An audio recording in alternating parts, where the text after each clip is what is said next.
My name is Ashlyn Boyles, and this is my COMM323 ePortfolio Part 3, in which I'm going to do an event analysis of Super Bowl XXXIX. Super Bowl XXXIX took place on February the 6th, 2005, at what was then called the Alltel Stadium in Jacksonville, Florida. The New England Patriots faced off against the Philadelphia Eagles. Now, Jacksonville had won the bid to host back in November of 2000. However, immediately questions came up over whether such a small city could host such a large event. When thinking about the event planning, there are three target audiences that must be considered. The first is the in-person audience.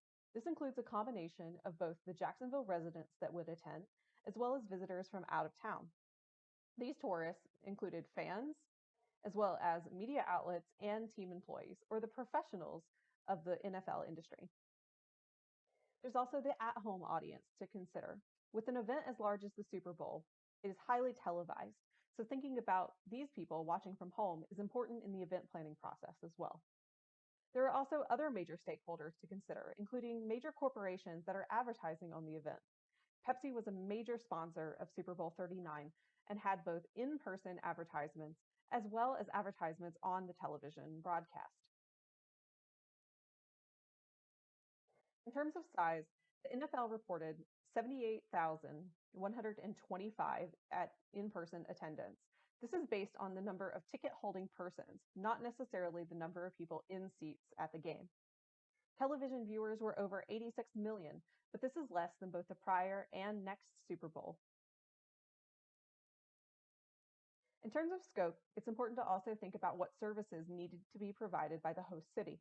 The first is, of course, the facilitation of those tourists. How is the city going to handle the influx of people into the city?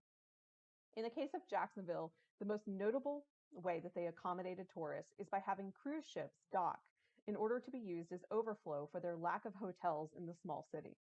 There are also traffic patterns to think about as there are more cars on the road. Then there are the actual day of on-site amenities. This includes food and beverage and general facilities management, such as restrooms and parking. Another unique scope factor to the Super Bowl is that it's not just a sporting event, but also a concert in one. Paul McCartney was the halftime performance act for Super Bowl XXXIX, and this brought a whole nother layer of logistics to the scope of the Super Bowl. In terms of marketing for traditional media at the Super Bowl, you don't really need to pay the media to talk about it. It's such a part of the American culture that it's going to be talked about anyway. However, there were obstacles for Jacksonville in terms of promoting this event through traditional media. Again, they were just seen as not capable of hosting. It's important to note that industry experts point out that sporting events are uniquely positioned to showcase the destination city and highlight what they have to offer.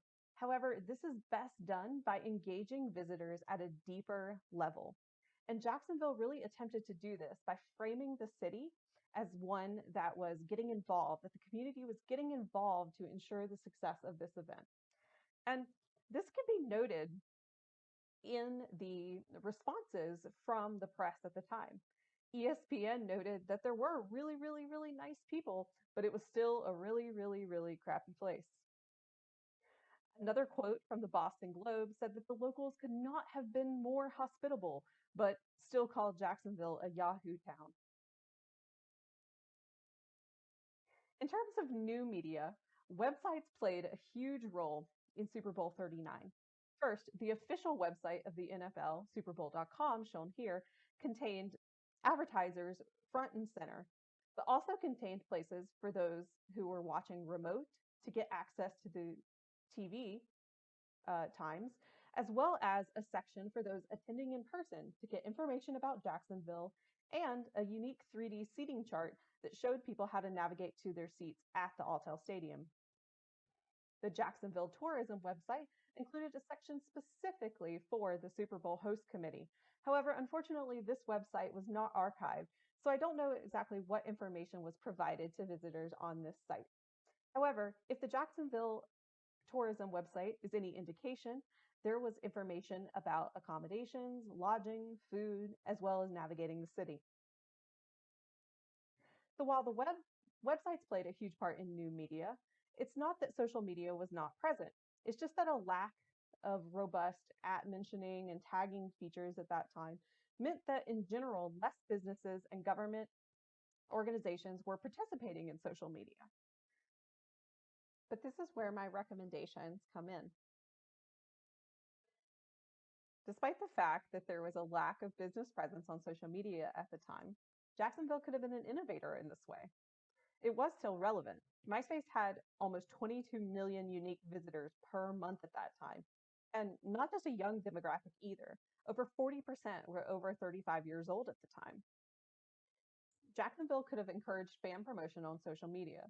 They also could have utilized MySpace's unique music focus to spotlight the halftime performance.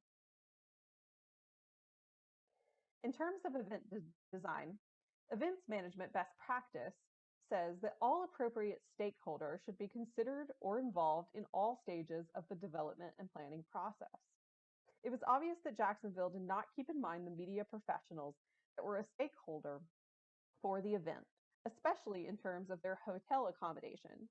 If Jacksonville had ensured that media staff was housed properly and not in cruise ships, they could have avoided some of the negative press that came after the fact.